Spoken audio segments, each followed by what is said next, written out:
तो भाई आज की वीडियो में हम लोग देखेंगे कि एक पीएलसी के लिए हम लेटर प्रोग्रामिंग कैसे लिखते हैं। तो लेटर प्रोग्रामिंग के लिए हमें बेसिक चीज़ें पता होनी चाहिए कि क्या पीएलसी के लिए हमारा इनपुट एड्रेस होता है, क्या आउटपुट एड्रेस होता है, क्या मेमोरी एड्रेस होता है। तो ये जो मैं बात करूँगा आपको बता रहा हूँ, जो मैं ये सब दो पीएलसी के लिए करेंगे हम लोग। दो में से एक पीएलसी का मेक मेरे पास है जिसमें मेक मित्सुबिशी का है, एक मेरे पास पीएलसी है सीमेंस की। तो सीमेंस में कैसे प्रोग्राम करते हैं, मित्सुबिशी में कैसे करते हैं, उनका सिंटेक्स क्या है वो हम लोग समझने वाले हैं। तो हम लोग अभी आज के लिए मित्सुबिशी पीएलसी के मेक के बारे में समझेंगे कि उसमें प्रोग्राम कैसे करते हैं, किस तरीके की हमारी पीएलसी होती है। तो यहाँ पर मेरे पास एक पीएलसी है जिसका मॉडल नंबर है NG14RL, एक पीएलसी है NG16DL। तो ये दोनों ही मित्सुबिशी मेक की हैं। तो NG14RL का जो मीनिंग है वो ये है कि ये पीएलसी RL मतलब ये रिले बेस्ड पीएलसी है कि जो आउटपुट आप लेंगे वो आपको आउटपुट डायरेक्ट ही पीएलसी के रिले से मिलेगा, और दूसरी जो पीएलसी है वो आउटपुट जो मिलता है उसमें वो सीधे एक सॉलिड स्टेट डिवाइस या आपको पावर ट्रांजिस्टर से मिलता है। तो ये जो हमने लिखा है यहाँ पर रिले बेस्ड एक पीएलसी है, एक ट्रांजिस्टर बेस्ड पीएलसी है। तो जो रिले बेस्ड पीएलसी है वो 5 एम्पियर तक का लोड आउटपुट साइड पर ले सकती है, यानी बहुत ज़्यादा। और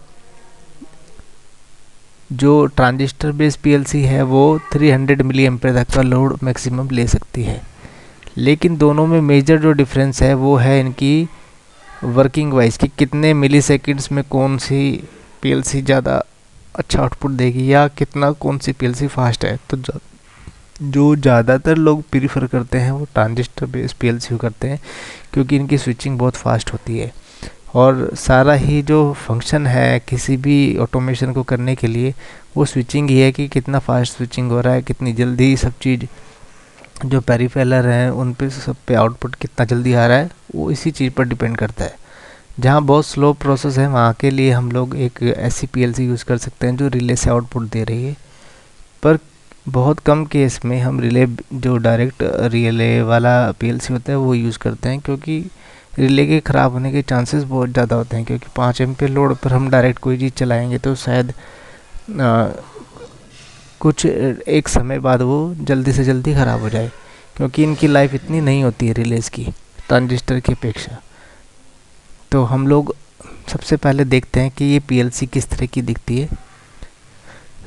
ये है हमारा पीएलसी जिसकी मैं बात कर रहा हूँ NG16DL, और ये जो हिस्सा है इसका ये यहाँ से ये पूरा ये वाला ये पीएलसी है NG16DL, ये मेन सीपीयू है और ये इसके एक्सपेंशन कार्ड है सभी। तो इसमें 4 एक्सपेंशन कार्ड आप लगा सकते हैं।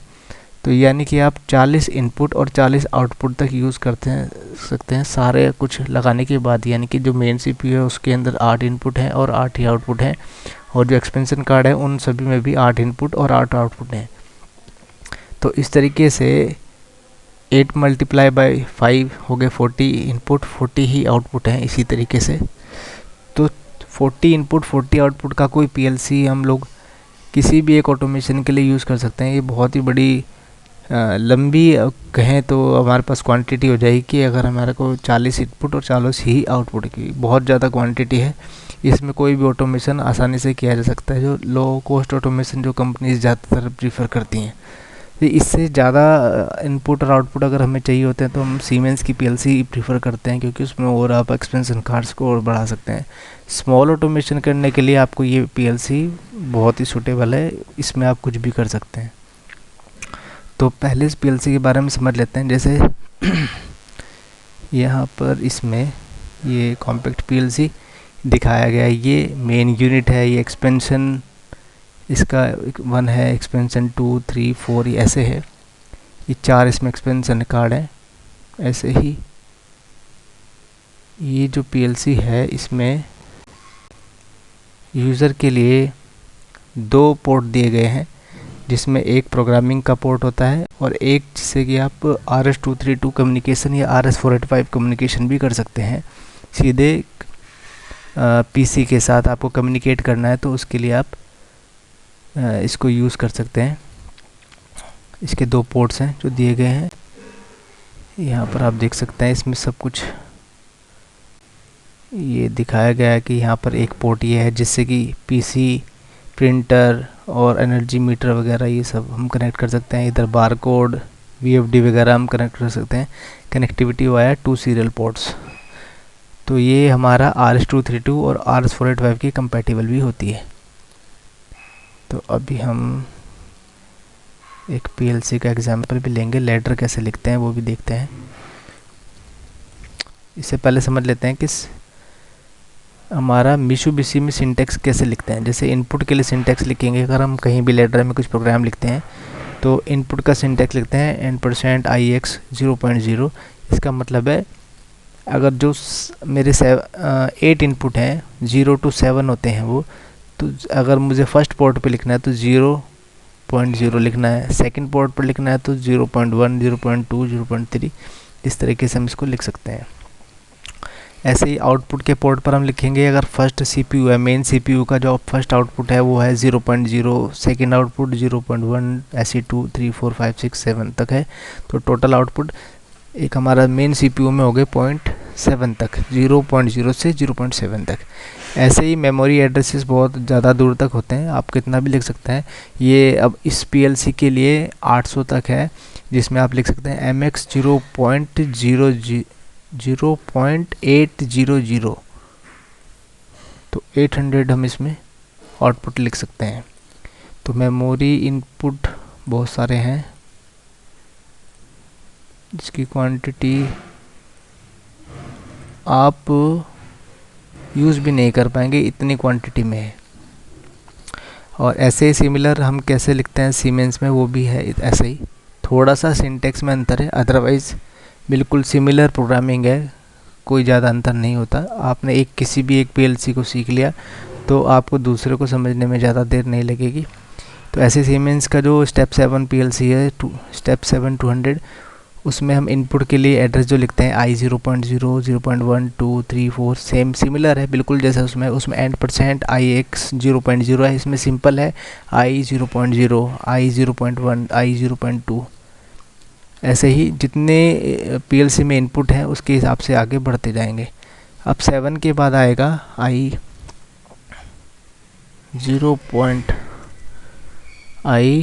1.0, 7 के बाद, इसके बाद आएगा I 1.1, ऐसे ही 1.2, 1.3, जैसे पीएलसी में जो भी दिया होगा उसके अकॉर्डिंग ये बढ़ते जाते हैं।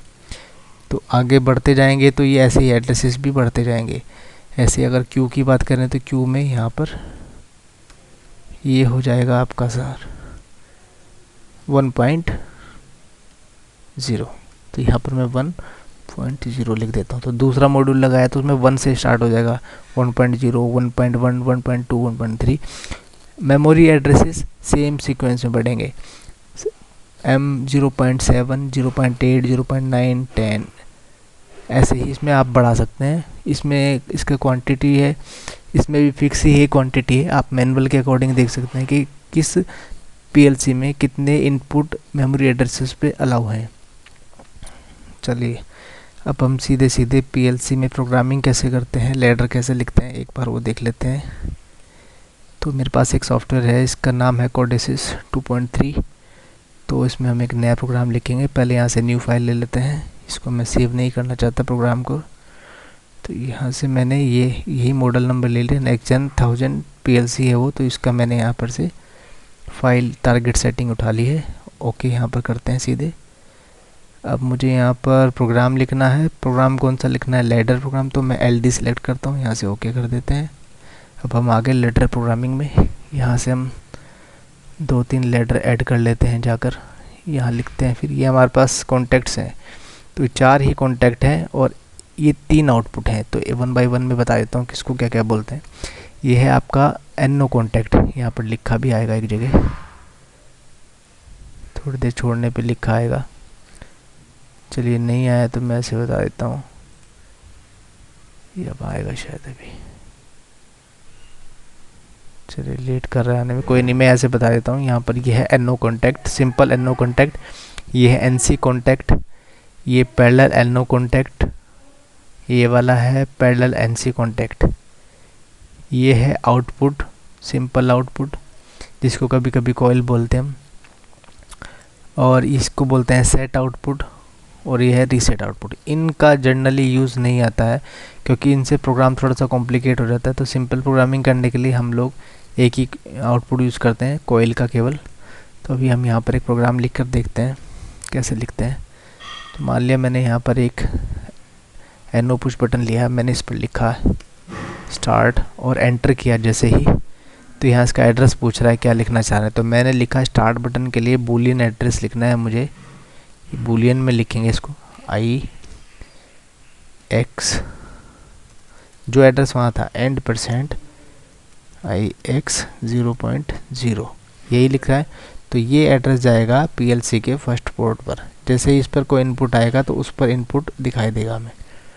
वो हम नेक्स्ट वीडियो में हार्डवेयर पर भी एक प्रोग्राम करके देखेंगे कैसे करते हैं। इसके बाद मैं यहाँ पर आउटपुट ले लेता हूँ, यहाँ से आउटपुट लिखा मैंने, लिख दिया, आउटपुट लिख दिया, स्पेलिंग गलत हो गई, कोई नहीं, इसको हटा लेते हैं यहाँ से आउटपुट, और यहाँ से मैंने लिख दिया %QX 0.0, तो मैंने ये लिख दिया आउटपुट।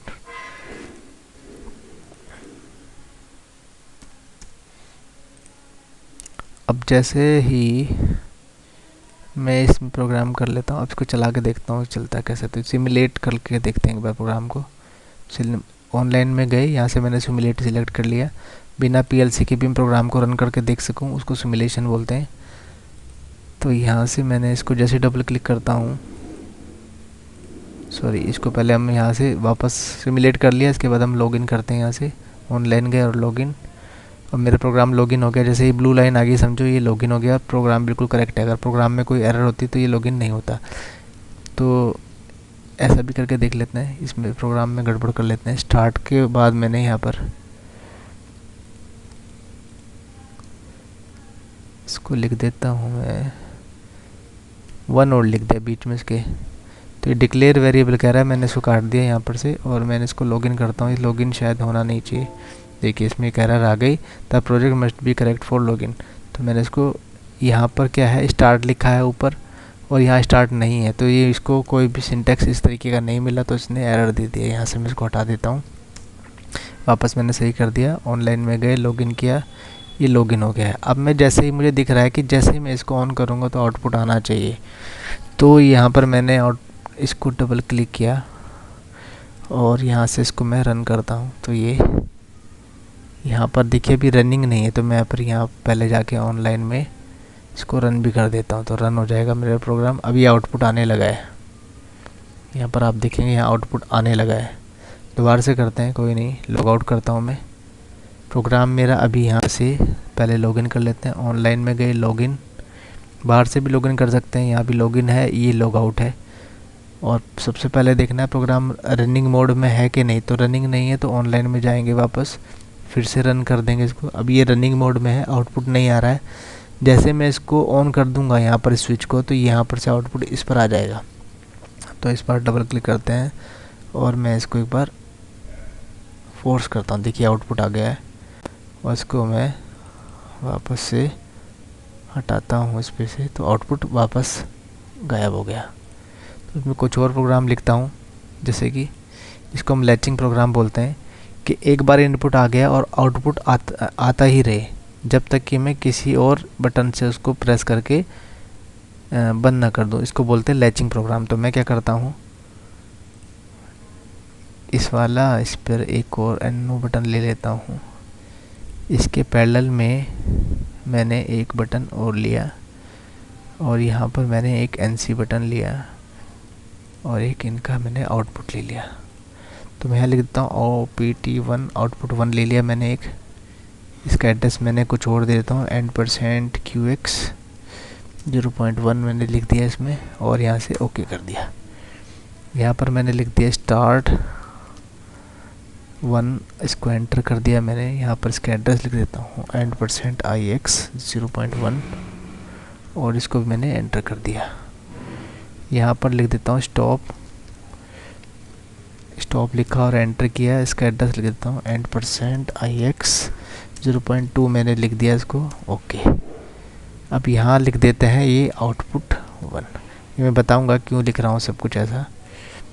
ये मेरा यहाँ तक का प्रोग्राम ओके हो गया। ये सिंपल था कि बटन दबाएं तो आउटपुट आए, और ये था बटन दबाएं तो आउटपुट आता रहे जब तक कि मैं स्टॉप बटन प्रेस ना करूँ। तो यहाँ से मैंने इसको लॉगिन कर दिया।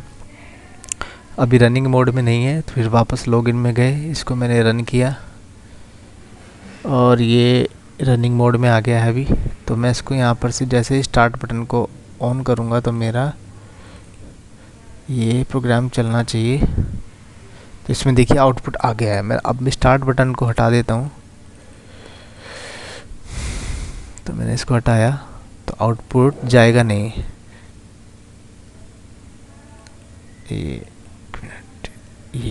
ये मैंने स्टार्ट बटन को बंद कर दिया और आउटपुट अभी भी गया नहीं, क्योंकि क्या है कि मेरा जो आउटपुट आ रहा है इसी आउटपुट को मैंने यहाँ पर इसके पैरेलल रख के लैच करा दिया है। तो यहाँ से जो आ रहा था करंट वो यहाँ से इसके थ्रू जा रहा है। वापस से लॉग आउट करके देखते हैं फुल कंडीशन क्या है। देखिए, अगर ये अभी ये मेरा NC बटन है, स्टॉप बटन, और ये मेरा NO है और ये आउटपुट है। तो एक इनपुट तो ये है कि यहाँ पर से ये तो बंद ही है, ये बंद है, और जैसे ही इस पे इनपुट आएगा, ये NC है, ये तो सप्लाई पास करेगा, और ये NO है, ये सप्लाई पास तब करेगा जब ये ऑन होगा। तो जैसे ही ये ऑन हो और ये पहले से ऑन है तो यहाँ पर आउटपुट आ जाएगा। और मैं इस बटन को छोड़ दूँ, क्योंकि जैसे जब मैं इसको बटन को छोड़ दूँ तो ये आउटपुट जो आ रहा है उसी के एड्रेस को मैंने यहाँ पर लैच कर दिया है। यानी कि मानिए कि मैंने अगर एक बार इसको ऑन कर दिया, जैसे ही ये आया तो यहाँ पर ये आउटपुट भी पैरेलल हो गया। अब ये ऑन हो, ये तो ऑन हो गया है, OPT1 तो ऑन हो गया है, और वही मैंने यहाँ लिखा है। तो ये जब ऑन हो गया तो ये भी इसके साथ यहाँ से ऐसे जुड़ के, और ये पहले से ही ऑन है तो ये यहाँ से जुड़ गया और ये यहाँ से जुड़ गया, तो ये कंडीशन लैच हो गई। वापस से लॉगिन करके देखते हैं। तो ये जब ये लैच हो गया तो ये कब बंद होगा? ये तब बंद होगा जब मैं स्टॉप बटन को कट करूँगा। एक बार दोबारा चला के देखते हैं, तब समझ में आएगा कैसे है। लॉगिन किया, अब मुझे कंडीशन दिख रही है ये पहले से ही ऑन है, और जैसे ही मैं इसको ऑन कर दूंगा तो ये यहाँ पर आउटपुट आने लगेगा। आउटपुट का नाम OPT1 और OPT1 यहाँ भी मैंने इनपुट पे लैच करा दिया है। तो जैसे ही आउटपुट आएगा तो हम यहाँ पर लैच करा देंगे। यानी कि जैसे यहाँ दिख रहा है ये ब्लू लाइन दिख रही है, ये भी अगर ऑन हो गया, ये और ये कनेक्ट हो गया इतना, और ये यहाँ से इसके साथ ये कनेक्ट हो गया स्टॉप वाले से, तो ये आउटपुट आता रहेगा। कब तक आएगा? जब तक इस स्टॉप बटन को मैं बीच में से एक बार कट ना कर दूं। जैसे ही मैंने इसको एक बार कट किया तो इसकी कनेक्टिविटी OPT और इस वाले की आपस में टूट गई, तो ये ऐसे ही बंद हो जाएगा। तो हम यहाँ पर एक बार चला के देखते हैं। चलाया, F7, आउटपुट आ गया। सॉरी, अभी रनिंग मोड में नहीं है, तो ऑनलाइन में जाके इसको रन करते हैं। जैसे तो आउटपुट आएगा, रन किया तुरंत आउटपुट आ गया। जैसे रनिंग मोड में है तो आउटपुट आता दिखने लगा। अब मैं अभी स्टार्ट बटन को इसको बंद कर देता हूँ। यहाँ से इसको बंद कर दिया है, ये बंद कर दिया मैंने। तो अभी भी आउटपुट आ रहा है, क्योंकि ये OPT1 और OPT1 ये सेम मैंने यहाँ पर क्या है लैच कर दिया। अब ये तब आउटपुट भागेगा जब मैं स्टॉप बटन को एक बार प्रेस कर दूंगा, तो ये बीच में कनेक्टिविटी टूट जाएगी। और जैसे कनेक्टिविटी टूटेगी उसके बाद कनेक्टिविटी आ भी जाए तो भी ये ऑन नहीं होगा, क्योंकि यहाँ पर से कुछ भी नहीं आ रहा है करंट, क्योंकि ये ऑन नहीं है। जब ये ऑन नहीं है तो ये भी ऑन नहीं होगा, तो इसलिए इसमें कनेक्टिविटी नहीं बनेगी। तो ये था एक सिंपल सा लॉजिक हमारा लैडर प्रोग्राम कैसे लिखते हैं और कैसे हम लोग इसको प्रोग्राम कर सकते हैं PLC को। आगे आने वाले वीडियो में थोड़े से और एडवांस हम लोग लिख सकते हैं, कैसे कर सकते हैं, कैसे हम लोग टाइमर लगा सकते हैं। अभी एक मैं सिंपल एक टाइमर का आपको बना के यहाँ पर दिखा भी देता हूँ। फिर नेक्स्ट वीडियो में हम टाइमर पे ही वीडियो बनाएंगे। मैं जैसे यहाँ पर एक TP टाइम पर एक पल्स टाइमर लेता हूँ। यहाँ पर जैसे यहाँ लिख लिया मैंने, इनपुट मैंने लिख दिया कोई भी एक बटन, या मैंने स्टार्ट लिख दिया, या चाहता तो यहाँ से ही कॉपी करके मैंने कॉपी किया और यहाँ पर भी लिख सकते हैं डायरेक्ट, कोई दिक्कत नहीं। आप मैनुअल लिखें या पहले से जो लिखा है आपको याद है कहीं पर आपने इस नाम से लिखा है तो आप लिख भी सकते हैं और कॉपी पेस्ट भी कर सकते हैं। तो मैंने यहाँ पर लिख दिया। इसका टाइम कितने सेकंड चले मैंने लिख दिया t#10 सेकंड, t#10s। तो t का मतलब है टाइम, 10 मतलब कितना टाइम चले, और s का मतलब है सेकंड लिख चले, m लिखेंगे तो मिनट चलेगा, h लिखेंगे तो आवर्स चलेगा। तो मैंने सेकंड चलाना चाह रहा हूँ, सेकंड्स तक चले, और मैंने टाइमर का नाम लिख दिया t1, जैसे बता दिया इसने नेम t1 है, टाइप TP है, ओके। यहाँ पर मैंने आउटपुट चाहता हूँ कि आउटपुट आए, तो इसमें लिख देता हूँ OPT2 लिख दिया, और इसका एड्रेस लिख देता हूँ and% QX0.3 लिख दिया मैंने, 2 शायद यूज हो चुका है, 3 लिख दिया। और मैंने यहाँ लिख दिया है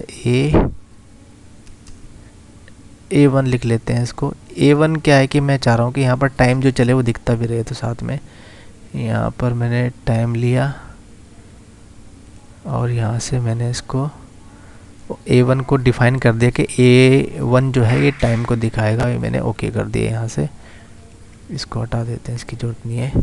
अभी मेरा प्रोग्राम हो गया है, इसको हम एक बार लॉगिन करते हैं। लॉगिन हो गया है, अब लॉगिन के बाद इसको रन भी कर लेते हैं एक बार।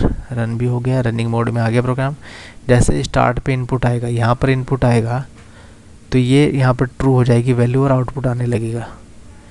यहाँ पर ये स्टार्ट पे जैसे ही यहाँ ये मैंने यहाँ क्लिक किया, जहाँ भी स्टार्ट लिखा हुआ चाहे यहाँ पर है या यहाँ है, तो जैसे ही ट्रू हो जाएगा तो ये आउटपुट ब्लू हो जाएगा। तो मैं इसको एक बार ब्लू करता हूँ। मैंने यहाँ पर इसको रन किया, जैसे देखिए आउटपुट आने लगा और यहाँ टाइम चलने लगा 3 सेकेंड, 4 सेकेंड, 5 सेकेंड और 10 सेकेंड। जैसे ही लैप्स हो जाएंगे तो उसके बाद ये बंद हो जाएगा। आउटपुट ये देखिए बंद हो गया है। तो बस इसका सिंपल इतना ही यूज़ है। तो आगे आने वाली वीडियोस में हम टाइमर पे बनाएंगे। टाइमर थोड़ा अपने आप में एक थोड़ा सा बड़ा एरिया है जहाँ पर हम तो ज़्यादा चीज़ें समझने की हैं, क्योंकि 3-4 तरीके के टाइमर हैं, उनके लॉजिक्स को समझने का मेन फंक्शन होता है। अदरवाइज़ टाइमर और ये सब NO और NC कॉन्टैक्ट को लिखने का ही एक तरीका है लेडर प्रोग्राम को लिखने के लिए। पर बेसिक चीज़ें जब तक नहीं समझे तब तक कोई भी चीज़ प्रोग्रामिंग में समझ में आने वाली नहीं है। तो हम नेक्स्ट वीडियो में जो बनाएंगे वो हम लोग टाइमर्स पे बनाएंगे, बेसिकली कि जो टाइमर कैसे फंक्शन करता है, कैसे हम टाइमर से एक दूसरी जगह जंप करा सकते हैं, वो सब चीज़ें हम नेक्स्ट वीडियो में देखेंगे। चलिए फिर भी मिलते हैं नेक्स्ट वीडियो में, और तब तक रखिए अपना ख्याल। Okay, bye bye.